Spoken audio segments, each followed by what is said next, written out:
Aroma,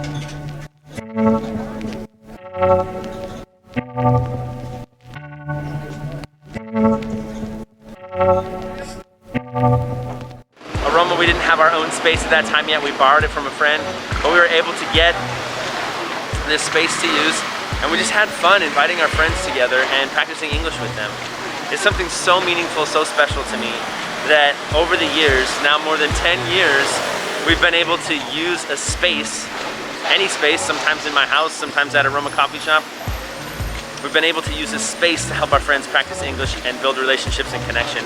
That's the whole point of Coffee Talk. I'm gonna grab lunch, and then in a little bit I want to talk to you more about how I plan lessons and what the content of those lessons are, what's important in those Coffee Talk lessons. So.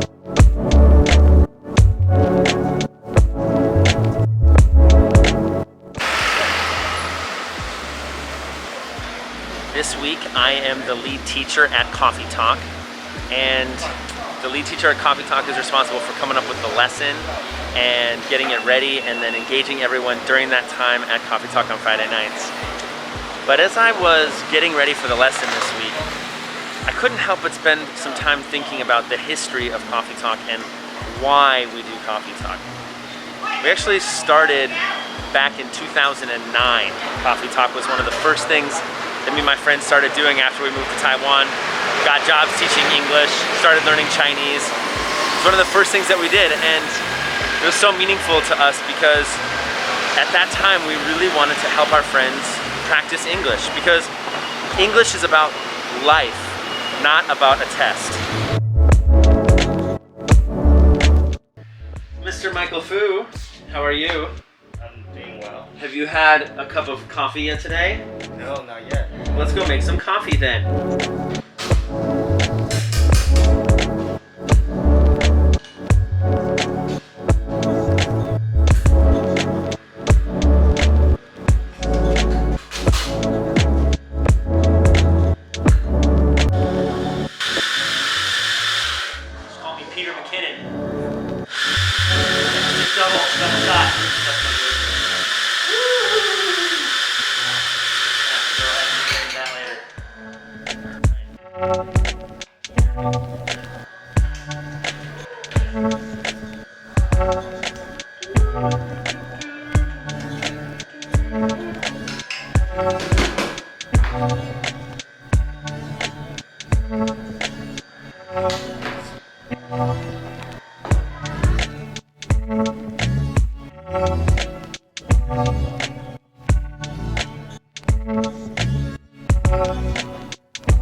Enjoy that, sir.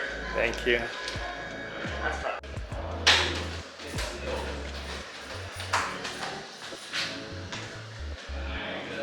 So now that I've eaten my lunch and you've heard a little bit about the history of Coffee Talk, let me tell you real quick about what goes into a Coffee Talk lesson.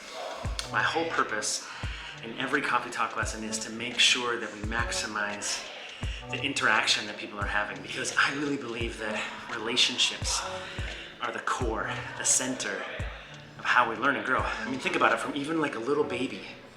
A little baby starts out, I was just watching this the other night between my boy Judah and my wife Jamie. He's learning how to talk, and he's learning how to perceive life through his interactions with his mother.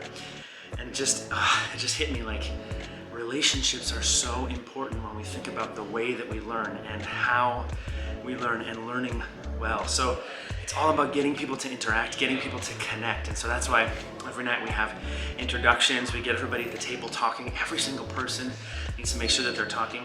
There's usually a bit of content because we have to have something to discuss. Sometimes it's a short video or a really simple teaching. Really, we jump as quickly as we can into discussion questions, chatting about the topic, and making sure every person really has a chance to interact with it and to give their opinion, their experience, their insight into the situation.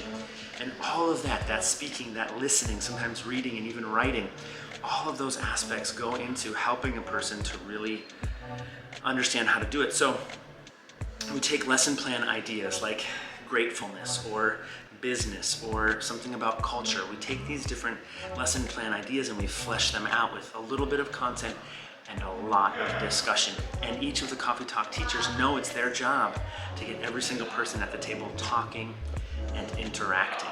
And that's the whole thing. It usually goes for about 90 minutes. And Coffee Talk has been such a huge blessing to me. So I'm gonna go ahead, I'm gonna switch to the next spot, and you're gonna hear more about some of the results, some of the cool things that have happened over the years as a result of this Coffee Talk language exchange experience. So we finished work. Well, is work really ever finished? That's a great question. I'm about to go home, but before I go home, I thought it might be good to tell you a couple of cool things that have happened as a result of Coffee Talk. You know, on average, before COVID, there was about 50 people that would come every week. So if you think that would take a couple weeks off each year, man, that's a lot of people every year that we've been able to serve over the course of more than 10 years that we've been doing this. And out of all those people that have come, many of them have gone on to get jobs working in environments with English in the past. Some of them have even gotten married to foreigners. I'm not saying that you come to Coffee Talk to find a spouse. I'm just saying that when you think about the opportunities that are there, English just opens up a whole other world, right?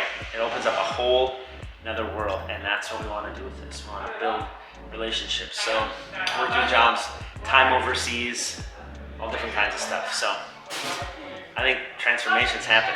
Good stuff has happened, and even better stuff is yet to come. So I want to thank you for getting to the end of this video. Thank you for watching with us, and I hope that you have an amazing day. Please, if you haven't already, like, subscribe. We're going to share more of what has been happening, cool stuff here at Aroma, and other things that are coming in the future. So wanted to spend this time today sharing with you a little bit about the Coffee Talk story, the history, the why in it, and what we're doing here in the future, and wanted you to know some of the good stuff that has happened, some of the good results, and where we're going next. So I'm looking forward to seeing you around. I'm excited that some amazing things are about to happen, because amazing things have already happened, and the best predictor of the future is what's happened in the past.